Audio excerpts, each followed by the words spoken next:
Hi, everyone. I'm Cat Oriel with Forbes Breaking News, and today I'm here with Rep. Eric Sorensen of Illinois. Congressman, thanks so much for joining me today. Good to be with you, Kat.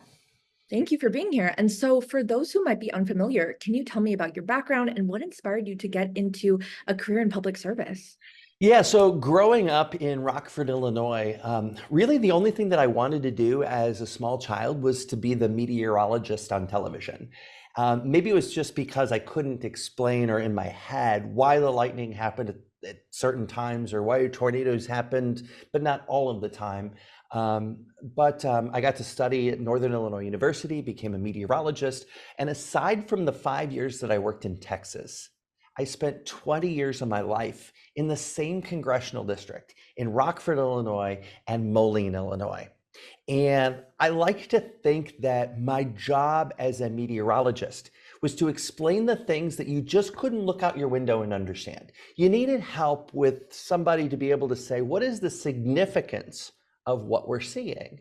And I realized for 20 years, I was in the same place, in people's homes, in their living rooms, helping them understand what was going on. And so when my Congresswoman, Sherry Bustos, when she decided that she was going to retire, I thought to myself, well, wait a minute, we just went through a pandemic. We didn't have enough people speaking truth to science as we were identifying it. We need somebody who believes that the solution to climate change has to be in the middle, has to encompass both the right and the left sides of the aisle. And then realizing, wait a minute, we haven't had a meteorologist in Congress in 50 years. And so that's when I decided, to step up to the plate, and here I am making things count today. How would you say that experience has prepared you for being a lawmaker? Well, first things first, being a meteorologist means that you are connected to the people, right? So when there was bad weather, when there was a tornado, I would go and show up afterwards. When I got off the air, I wanted to see what had happened. And so I created the relationships with the people that I was serving. So telling people to go in the basement for the tornado, right? And then to be there afterwards as these people would rebuild their lives, you create this bond that doesn't just happen with politicians. The bond happened over years and years and years. And so that's something that, is unique to me because I have this bond from a different angle. It's not an angle that is partisan politics. The way to success here, was through the bad weather. Mhm. And so I'm curious what has been the biggest surprise? You've been in Congress almost about a year now. And so what has been different than what you've expected? And how has it been navigating as a Democrat in a House majority of Republicans? Right. So first and foremost, I realized when I got to Congress was that there was a need for a meteorologist in Congress, that I get to legislate alongside people who've worked on public policy. There's teachers, there's pediatricians, and lawyers, but we need all of these diverse backgrounds of all of these lawmakers in order for us to be able to legislate in a good way.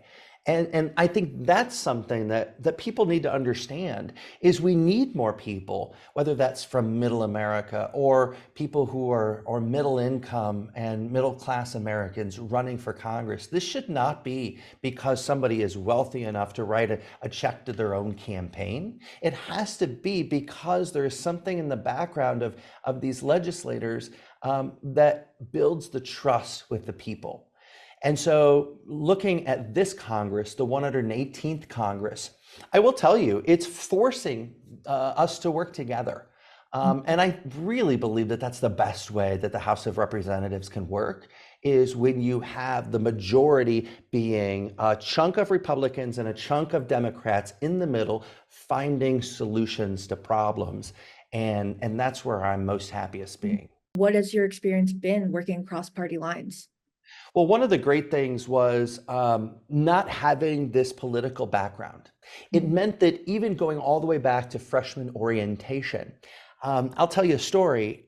I went and sat at breakfast with the newly elected members of Congress that I didn't recognize.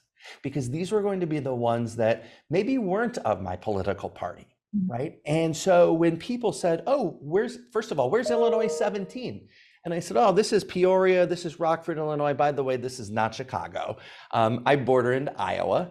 And then I was the weatherman on TV. It created this bond. Oh my gosh, wait a minute, how did you get here, right? And so then by explaining these things, by saying, I got here not by politics, I don't have this political anchor.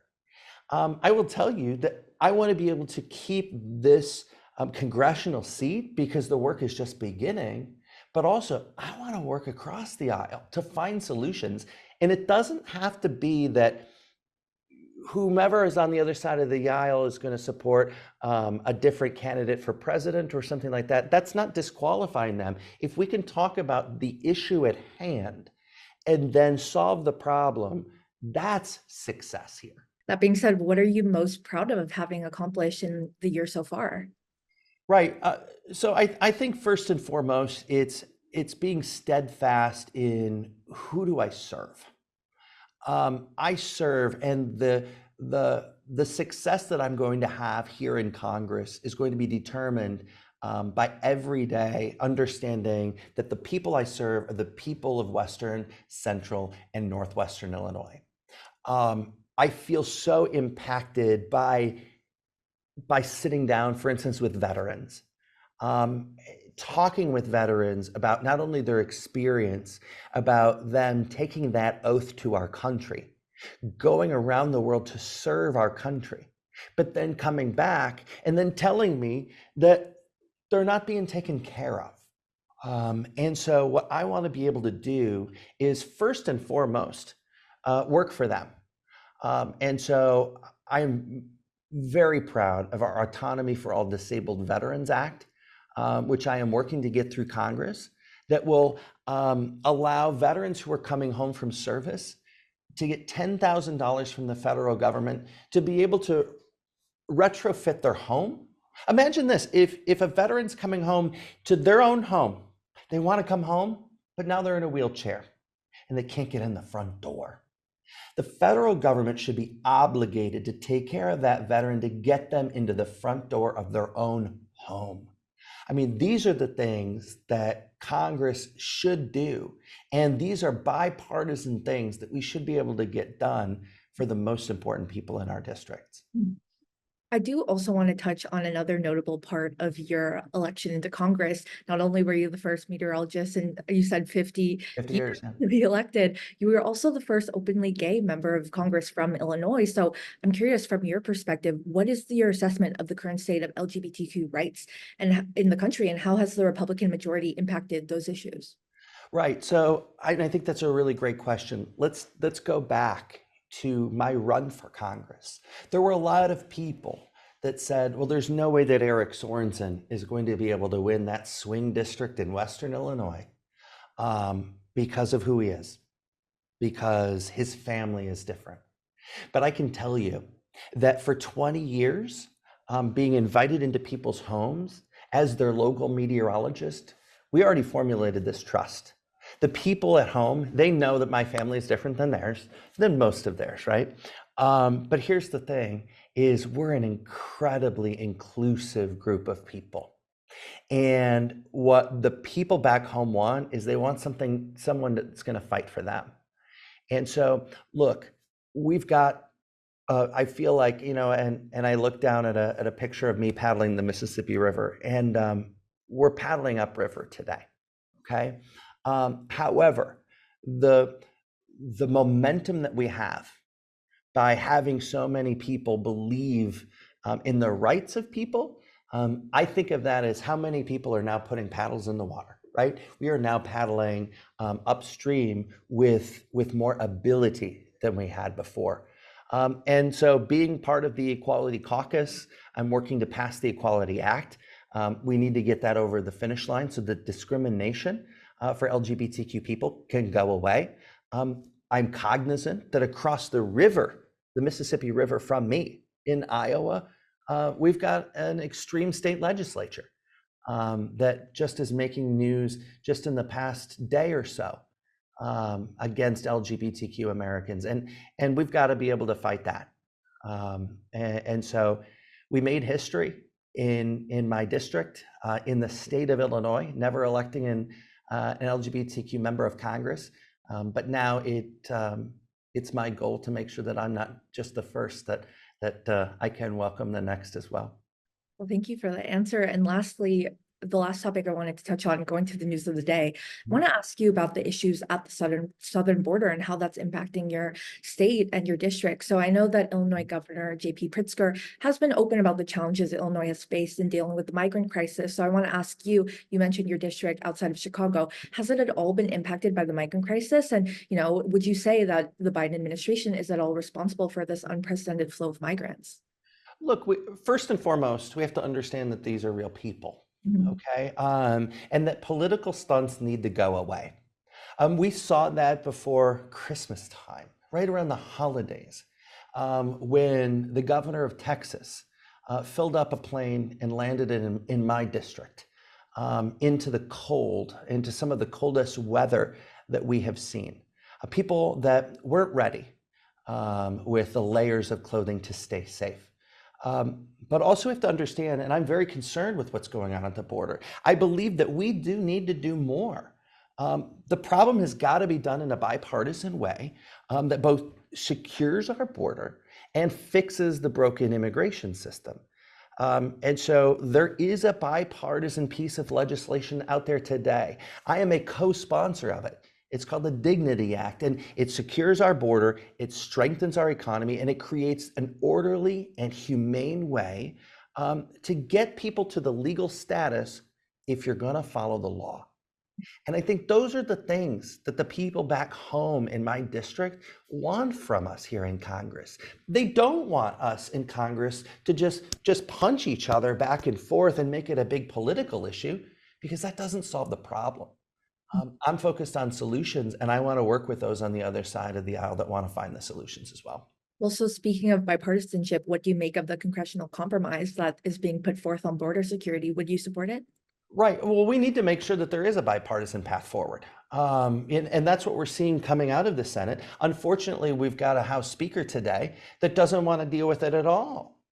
He's taking his cues from the leader of their party. And unfortunately, that's not what the people back home want me to do. Speaker Johnson needs to put this up for a vote so that it isn't just a politics of division, it's actually solving a problem.